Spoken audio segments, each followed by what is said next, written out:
যমুনার সামনে এনসিপির অবস্থান কর্মসূচি চলছে। আওয়ামী লীগ নিষিদ্ধ না হওয়া পর্যন্ত অব্যাহত রাখার ঘোষণা যোগ দিয়েছে জামাত ও ছাত্র শিবির। নারায়ণগঞ্জ সিটির সাবেক মেয়র সেলিনা হায়াত আইভি গ্রেপ্তার। আইন শৃঙ্খলা বাহিনীর অভিযানে রাত ভর সমর্থকদের বিক্ষোভ। এবার ভারতের জম্মু ও রাজস্থানে পাকিস্তানের ক্ষেপণাস্ত্র পাল্টাপাল্টি হামলার দাবি করলেও ক্ষয়ক্ষতির তথ্য স্বীকার করেনি কেউই। দেখছিলেন ক্রাউন্সম্যান সংবাদ শিরোনাম। সাবেক রাষ্ট্রপতি আব্দুল হামিদ কিভাবে দেশ ছাড়লেন, এই ক্ষোভে প্রধান উপদেষ্টার সরকারি বাসভবন যমুনার সামনে অবস্থান নিয়েছেন এনসিপির নেতাকর্মীরা। আওয়ামী লীগকে নিষিদ্ধের বিষয়ে সরকারের সিদ্ধান্ত জানার আগ পর্যন্ত প্রধান উপদেষ্টার বাসভবনের সামনে অবস্থান করার ঘোষণা দলটির আহ্বায়ক নাহিদ ইসলামের। মধ্যরাতের পর ইসলামী ছাত্র শিবিরের নেতাকর্মীরা অংশ নেন এতে। বাদ জুমা ইন্টারকন্টিনেন্টাল হোটেলের পাশের সড়কে সমাবেশের ঘোষণা দিয়েছেন এনসিপি নেতারা। মিরাজ হোসেন গাজী রিপোর্ট। রাজধানীর অতি গুরুত্বপূর্ণ এলাকা হেয়ার রোডে রাত 10টার দিকে হঠাৎ করে স্লোগানে উত্তপ্ত হয়ে ওঠে।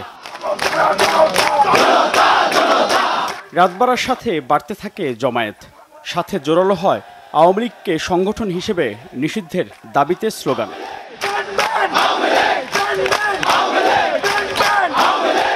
আগের রাতে বিমানবন্দর দিয়ে দেশ ছাড়েন আওয়ামী লীগ নেতা ও সাবেক রাষ্ট্রপতি আব্দুল হামিদ।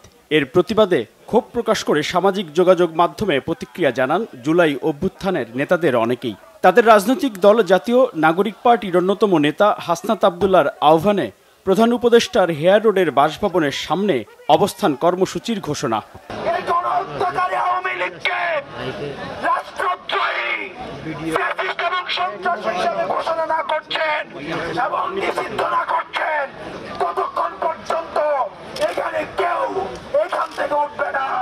অবস্থান কর্মসূচিতে আওয়ামী লীগ নিষিদ্ধের দাবিতে কঠোর হুঁশিয়ারি দেন জুলাই অভ্যুত্থানের আহত ও তাদের স্বজনরা।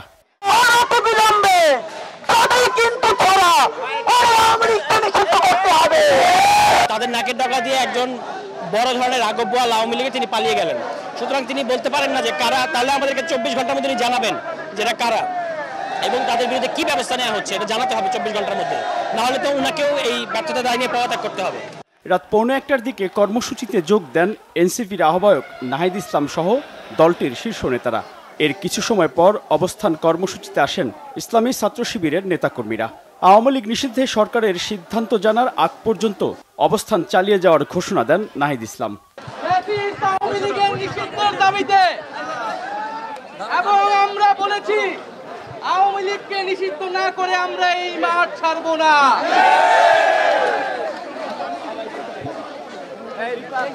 এই অন্তর্বর্তী সরকারের প্রথম দায়িত্ব ছিল আওয়ামী লীগকে নিষিদ্ধ করা।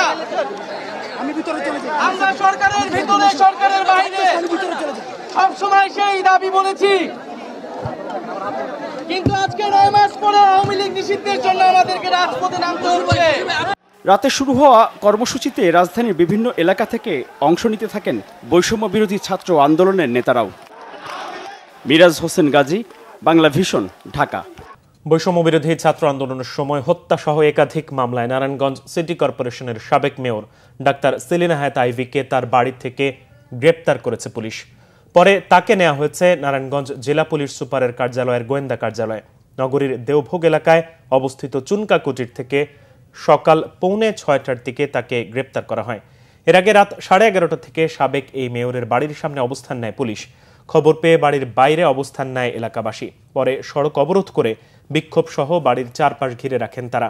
স্থানীয়রা জানায়, এ সময় আশপাশের মসজিদে পুলিশ আসার খবর ছড়িয়ে পড়লে শত শত মানুষ কয়েকটি জায়গায় ব্যারিকেড দিয়ে সড়ক অবরোধ ও বিক্ষোভ করে। এদিকে গ্রেপ্তারের সময় সেলিনা হায়াত আইভি সাংবাদিকদের কাছে অভিযোগ করেন, পুলিশ গ্রেপ্তারি পরোয়ানা না দেখিয়ে তাকে ধরে নিয়ে যাচ্ছে। আওয়ামী লীগ সরকারের পতনের পর সিটি কর্পোরেশনের মেয়র পদ বিলুপ্ত করার পর থেকেই বাড়িতে অবস্থান করছিলেন সেলিনা হায়াত আইভি। সাবেক এই মেয়রের গ্রেপ্তারের বিষয়ে পুলিশ জানায়, বৈষম্য বিরোধী আন্দোলনের সময় নারায়ণগঞ্জে হত্যা ও হত্যা চেষ্টা সহ 5টি মামলায় আসামি করা হয়েছে সেলিনা হায়াত আইভিকে। আমি আলিয়া বচ্চনকার সন্তান।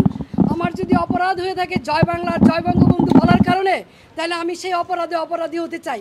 এই জন্য যদি আমার বিচার হয় তাহলে বিচার হবে। কিন্তু নারায়ণগঞ্জ শহরে 21 বছর আপনাদেরকে আমি সেবা দিয়েছি। কোনোদিন কেউ বলতে পারবেন না যে আমি কখনো প্রতিহিংসা পরায়ণ হয়ে অন্য কোনো দলের প্রতি আঘাত করেছি অথবা কাউকে আমি কোনো ধরনের বৈষম্য আচরণ করেছি। দলমতের ঊর্ধ্বে উঠে নিজের দলের ভিতরে থেকে তারপরও মানুষের কল্যাণে কাজ করার চেষ্টা করেছি। বিরোধ সত্য, মতভেদের সত্য, এই শহরের নারায়ণগঞ্জবাসীর জন্য এমন কোনো জায়গা নেই যেখানে প্রতিবাদ করি নাই। আমরা বিগত এই 8-9 মাসে আমরা এজাহারভুক্ত অনেক আসামি গ্রেপ্তার করতে সক্ষম হয়েছি। গতকাল রাতে আমাদের একটি অভিযান ছিল, আমাদের সাবেক city corporation mayor IB Rahman, তার বাসায় আমরা অভিযান চালাই এবং ভোরবেলা তাকে গ্রেপ্তার করতে সক্ষম হই। তার নামে সিদ্ধিরগঞ্জ থানায় 3টি হত্যা মামলা এবং ফুতুল্লা থানায় একটি আদার্স সেকশন মামলা রুজু আছে। আমরা সিদ্ধিরগঞ্জ থানায় একটি হত্যা মামলা তাকে গ্রেপ্তার দেখিয়েছি। এবার ভারত পাকিস্তান উত্তেজনা প্রসঙ্গ। টান টান উত্তেজনার মধ্যেই প্রতিবেশী দুই পরাশক্তি ভারত পাকিস্তান আবার পাল্টাপাল্টি হামলার দাবি করলেও ক্ষয়ক্ষতির তথ্য স্বীকার করেনি কেউই। উত্তেজক পরিস্থিতিতে পাকিস্তানের প্রতিরক্ষামন্ত্রী খাজা আসিফ জানিয়েছেন, স্থিতিশীলতা ফেরাতে মধ্যস্থতা প্রক্রিয়া শুরু করেছে উপসাগরীয় দেশগুলো। বৃহস্পতিবার জম্মু কাশ্মীরের নিয়ন্ত্রণ রেখায় টানা 15তম দিনের মতো গোলাগুলি করেছে দুই দেশের সীমান্তরক্ষী বাহিনী। এতে ভারতের অন্তত 50 সেনা নিহত হয়েছে এমন গুঞ্জন ছড়িয়ে পড়লেও শতভাগ নিশ্চিত করেনি কোনো পক্ষ। এদিন রাতে প্রচণ্ড বিস্ফোরণের শব্দ শোনা গেছে ভারত নিয়ন্ত্রিত কাশ্মীরে।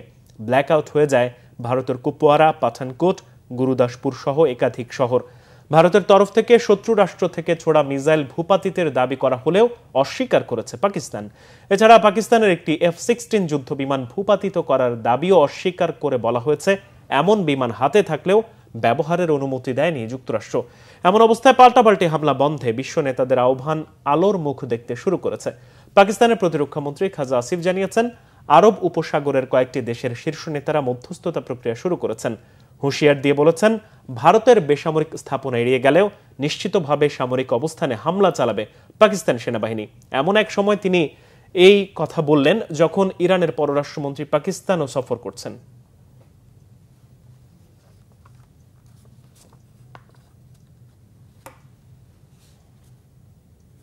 এই ছিল এখনকার মতো, পরের সংবাদ বেলা 11টায়।